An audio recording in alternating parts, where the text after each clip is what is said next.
Suzuki, always known for their dependable and reliable SUVs, have entered a more expensive sector of the mid-sized crossover market with this larger and slightly more aspirational Across model.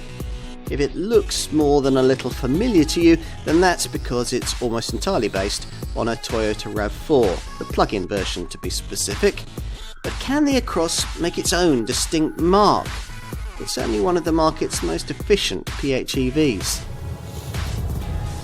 This Across model is based on the plug-in hybrid RAV4 rather than the more usual self-charging hybrid version.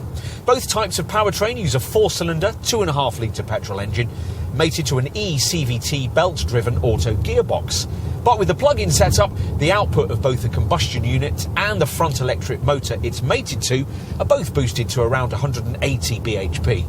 That's to compensate for the extra weight of the necessarily much larger 18.1 kilowatt-hour battery this PHEV model needs for its impressively long and achievable 46-mile all-electric driving range.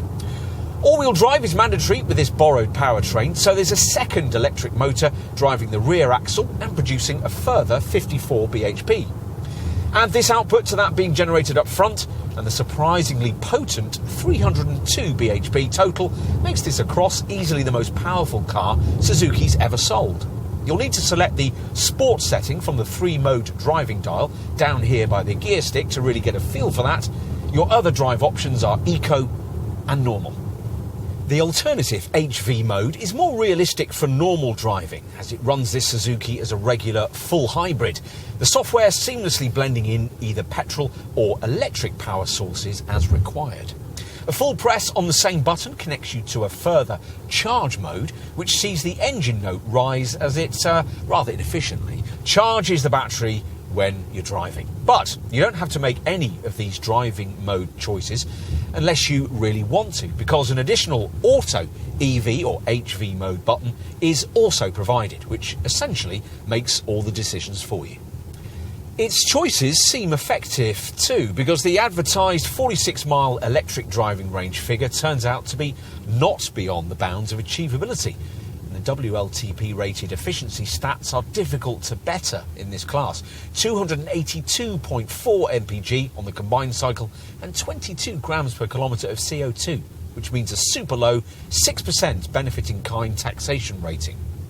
The only downside is that the onboard charger can only take up to 3.3 kilowatts, so charging takes a surprisingly long time by class standards, up to 5.5 hours.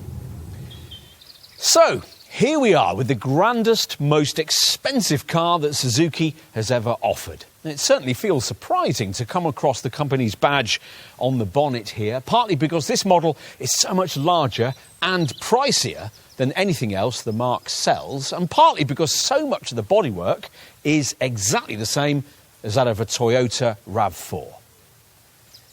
The visual changes that have been made to set the Across apart from its development stablemate are mostly found here at the front, which has much less of a sharky, angular look. The distinct upper and lower grilles of a RAV4 are replaced by this one large central appendage, which sits above a more prominent lower silvered skid plate panel. The corner cutouts for the fog lamps are wider and more prominent, while the bespoke bi-beam projector headlamps with their LED daytime running lights are slimmer. OK, let's take a look inside. Getting in is made easier by this relatively low driver's hip point.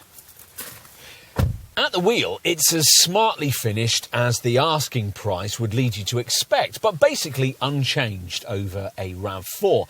The only difference is the badge on the steering wheel, through which you view a combination of digital and analogue design.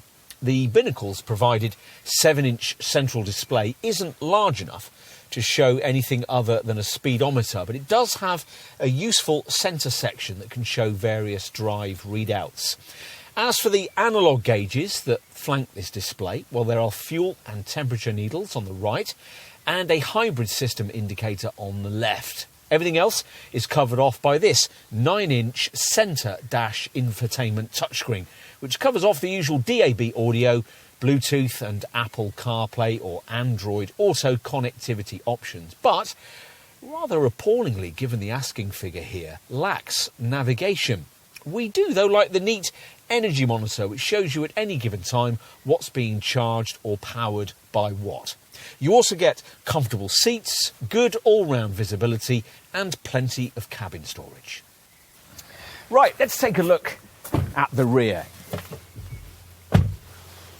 And once inside, well, we're a little disappointed to find that this bench doesn't slide, but the backrest reclines for greater comfort on longer journeys, and despite the low-ish roofline, headroom's good too, thanks to a metre between the seat base and the roof. And that's thanks to Suzuki's relatively lengthy 2,690mm of wheelbase length. There's also plenty of room for legs and knees. It measures at 720mm, with the driver's seat set typically to give the person up front a metre of legroom. There's a little more cabin width than you might expect too, so less chance of a couple of adults digging each other in the ribs. Now, you'll be standing clutching your packages for rather a long time as the electrically operated hatch completes its arthritic perambulation upwards to eventually reveal a 490-litre capacity, which is actually very good by mid-sized PHEV crossover class standards.